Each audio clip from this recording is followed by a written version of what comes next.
Hari ini kita belajar membuat file ikan patin yuk. File ikan patin berbentuk irisan daging patin tanpa tulang, kepala, dan kulit. Ini nih, file ikan patin gorengnya. Yummy. Teman-teman Unyil, Tiara, Eka, dan Lia suka banget loh makan file ikan patin goreng. File ikan patin ini bergizi tinggi, kandungan vitamin, omega 3 dan proteinnya bagus untuk masa pertumbuhan. Mantap kan? Ogla, buruan apa? Kagak bisa ngebut apa ini motor? Aduh, OIP cerewet amat sih. Ai ada janji sama si Unyil, Ogla. Ntar dia ninggalin Ai lagi. Wah, OIP mana ya? Aduh. Unyil, ya ampun. Kayak hantu aja sih tiba-tiba muncul. Ih, tahu ke dong yang harus hati-hati. Gimana sih? Emang nih si botak. Nih helmnya. Empok, mana uangnya? Udah dianterin, agak bayar. Payah.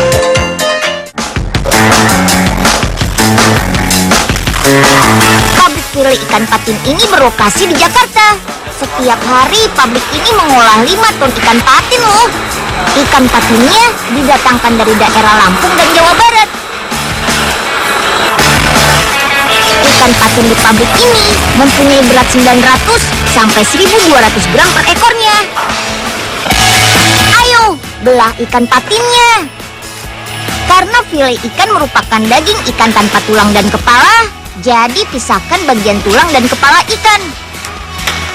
Oh iya, dalam 1 jam setiap karyawan mampu memfile 60 sampai 80 kg ikan patin. Wih, mantap kan? Wah, mas-masnya memang sudah pada ahli nih. Yuk, lanjut ke tahap berikutnya. Bagian tubuh yang masih tertempel pada daging ikan perlu kita bersihkan nih. Seperti bagian sirip ini. Potong bagian siripnya. Permintaan file ikan patin ini tergolong tinggi. Olahan file ikan patin menjadi menu andalan di berbagai restoran di Jakarta loh. Oke, lanjut ke tahap pembersihan berikutnya. Sekarang hilangkan daging pada perut. Lalu hilangkan juga lemak di bagian punggung ikan. Jangan lupa yang satu ini, pisahkan kulit ikan patinnya. Perlu keahlian nih, karena kulit ikan patin benar-benar tipis. Jangan salah loh, ternyata bagian-bagian yang dihilangkan seperti kulit, sirip, daging pada perut dan lemak di punggung bisa diolah menjadi tepung ikan. Ini kulit daging, lemak agak kepake kali ya. Biar Ai bawa dia, biar bisa Ai olah jadi makanan ini di rumah. Poipe, katanya Poipe mau bantuin bikin file ikan patin. Silet? Serem amat sih Nyil, mainannya silet. Aduh, bukan silet po, tapi file ikan patin. Oh, filet ikan patin. Kok kayak nama penyanyi ya Nyil? Yah, lama-lama Unyil jadi pusing nih ngobrol sama Poipe. Aduh. Iya Nyil, iya, bercanda. Aduh, sakit Nyil. Lagian Poipe sih ke pabrik pakai sepatu hak tinggi. Saltum tuh po, alias salah kostum. Masih tahap pembersihan nih. Selain lemak yang masih tertempel di daging, hilangkan daging merah yang berada di bagian tengah dagingnya ya. Jadi file ikannya bersih. Sip, sekarang timbang file ikan patinnya. Sortir sesuai ukuran yang diinginkan. Oke, sip deh. Yuk, susun file ikan patin dalam loyang. Setiap loyang berisi 10. File ikan patin ini akan kita masukkan ke dalam ruangan pembeku. Ruangan pembeku ini bersuhu minus 40 derajat Celcius loh. Dinginan mana ya sama kutub. File ikan patin akan disimpan selama 6 jam. Selain untuk membekukan file ikan patin, suhu dingin ini bisa membuat file ikan patinnya awet. Oke deh, lanjut ke tahap berikutnya.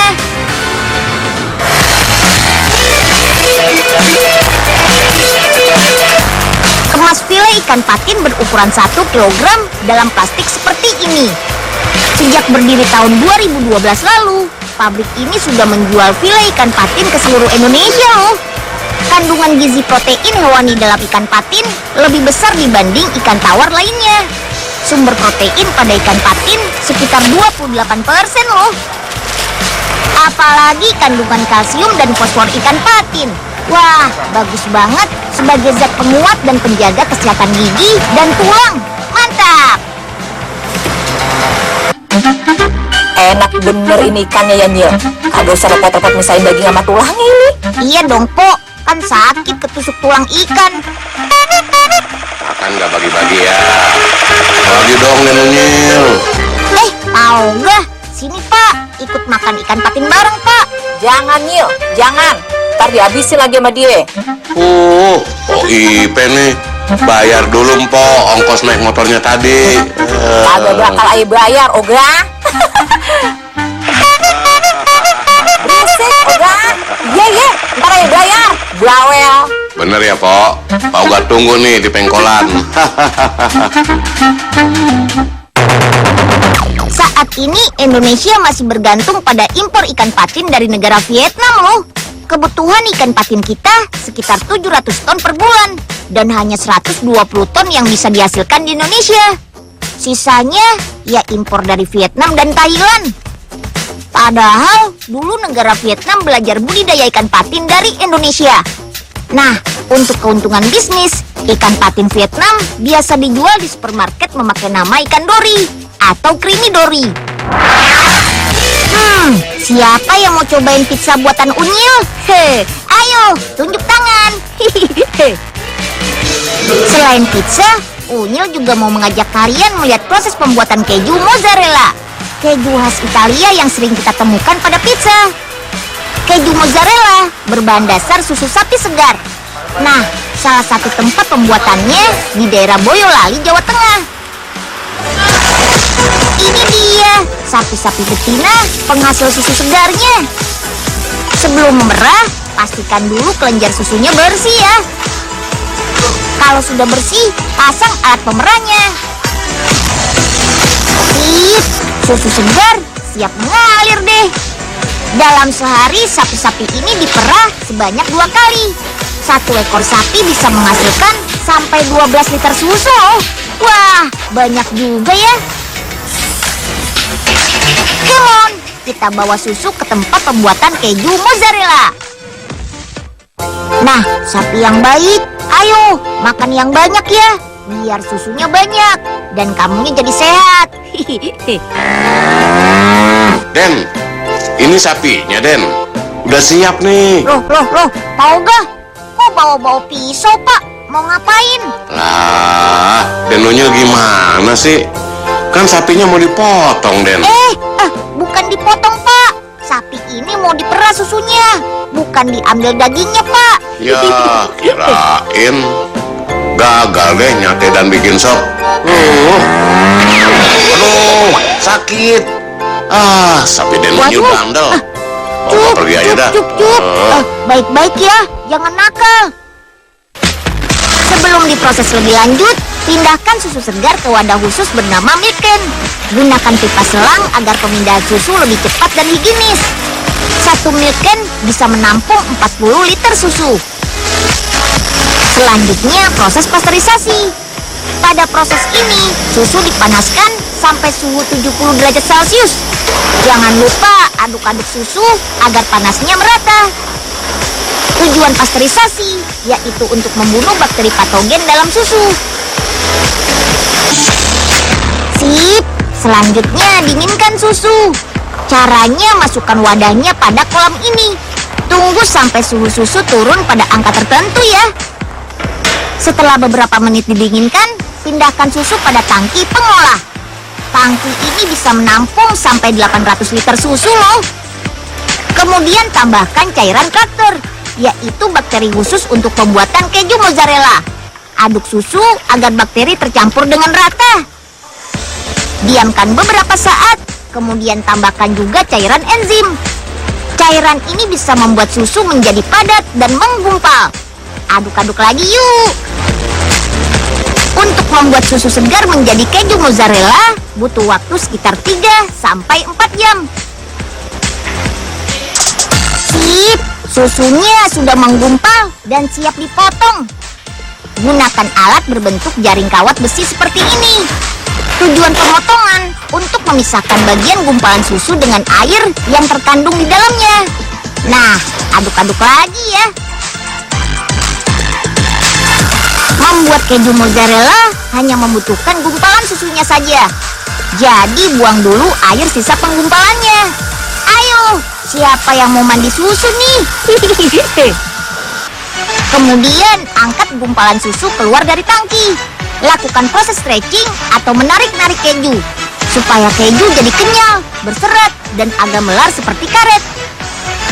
Agar bagian keju mudah menempel dan bercampur, tambahkan air panas juga ya. Baru deh, cetak keju menjadi bulat-bulat. Genggam keju, lalu keluarkan dari celah ibu jari dan telunjuk. Jadi deh. Wah, ternyata kandungan protein dan kalsium dari keju lebih besar dari susu segar. Belum lagi kandungan vitamin dan mineralnya. Semuanya baik untuk kesehatan tulang dan gigi loh. Salah nih sampai ke Denunil. Merah ganteng, ayo jangan ngambek dulu ya. Ya. Baru dibilang udah ngomong begini.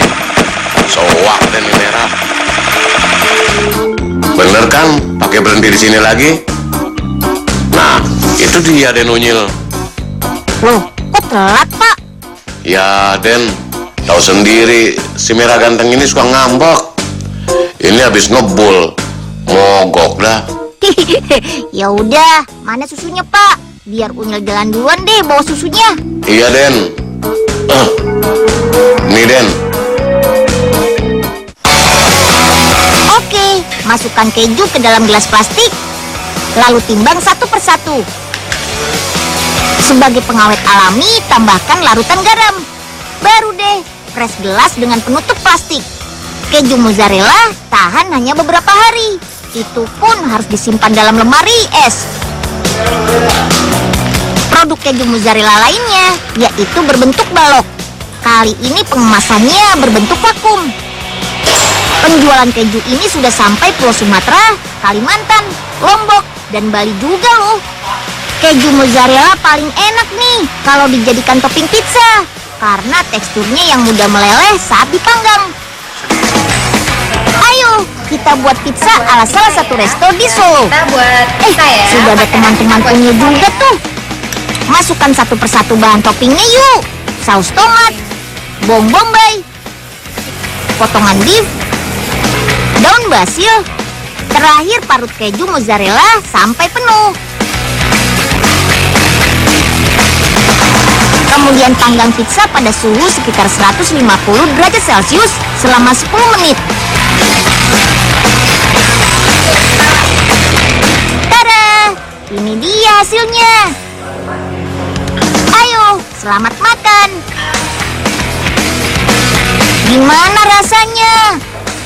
Unyil sisain dong.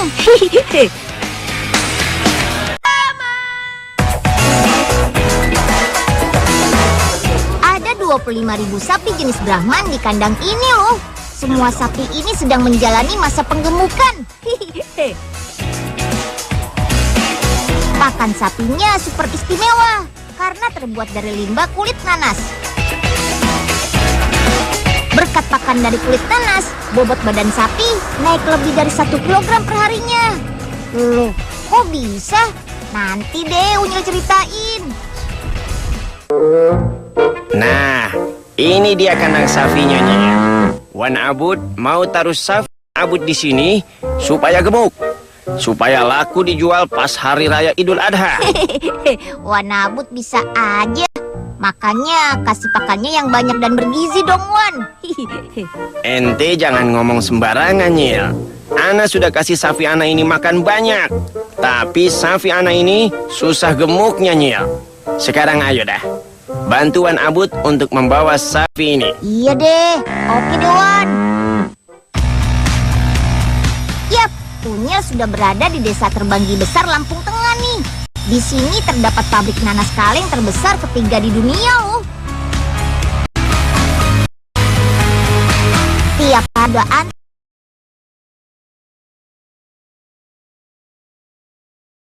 di ban berjalan. Nanasnya akan masuk ke tahap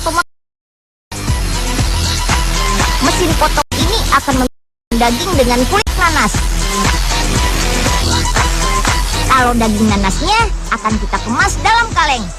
Nah, kalau kulit nanasnya akan diolah jadi salah satu bahan campuran pakan sapi. Wih, jadi limbah yang bermanfaat dong. Keren. Tuh, kulit nanas dalam bentuk cacahan sudah tertampung dalam truk, siap diangkut ke tempat pembuatan pakan sapi. Come on.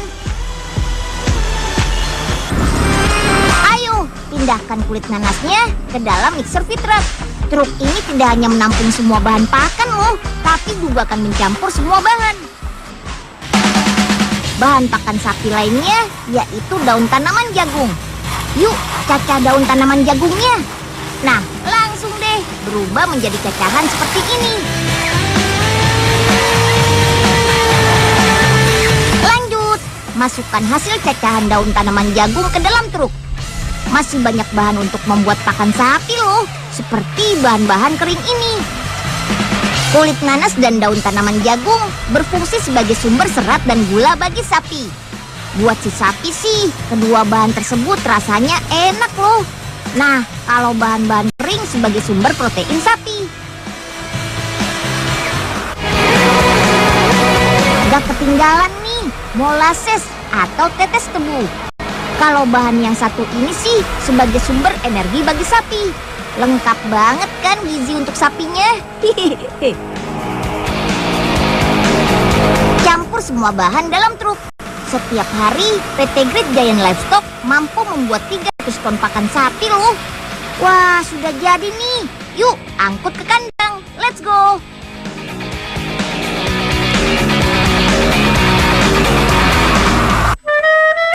Waduh, duduh. Mana ini unyil? Ini kulit nanasnya harus diangkut yang banyak. Ini kan buat pakan sapi Ana. Wanabut, ini nih alat angkutnya.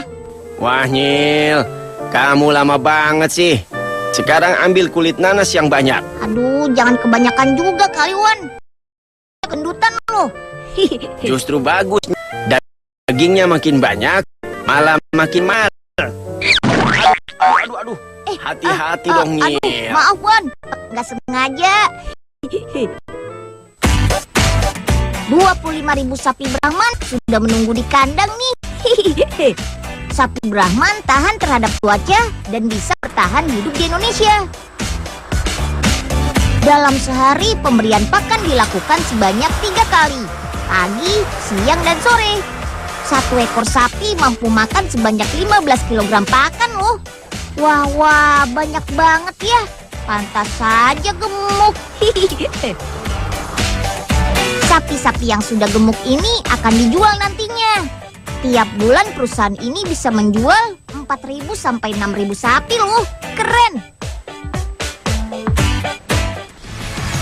Perusahaan ini juga mengolah limbah kotoran sapinya loh. Iya, betul. Diolah jadi kompos atau pupuk kandang. Jumlah kotorannya memang banyak sekali, sekitar 70 ton. Pisahkan padatan dan cairan kotoran sapi di alat separator atau pemisah. Campur kotoran berbentuk padat dengan bambu yang sudah dihaluskan. Campur dengan bantuan mesin tanar ini. Setelah 30 hari, kotoran sudah tidak bau, tidak panas, dan tidak lengket. Itu berarti komposnya sudah jadi nih. Sip. Kompos bisa kita sebar di lahan nanas. Kompos jadi sumber hara bagi lahan nanas. Tanaman nanas pun jadi tumbuh subur deh. Keren kan? Wah. Ternyata kotorannya pun bermanfaat ya, Nyil. Nah, kalau begitu, sebelum sapinya Ana jual, kotoran sapinya bakal Wan Abut manfaatkan jadi kompos. Tapi jangan minta Unyil buatin komposnya ya, Wan. Gak tahan sama baunya, Wan. Tapi baunya bau duit, Nyil. bau fulus. Sekarang, ayo kita pulang dah. Waduh, apa ini? Apa ini? Astaga, Nyil. Ana nginjek kotoran Safi lagi. Bau dah sepatu Ana. Aduh. Gak apa-apa, Wan. Kan bau duit.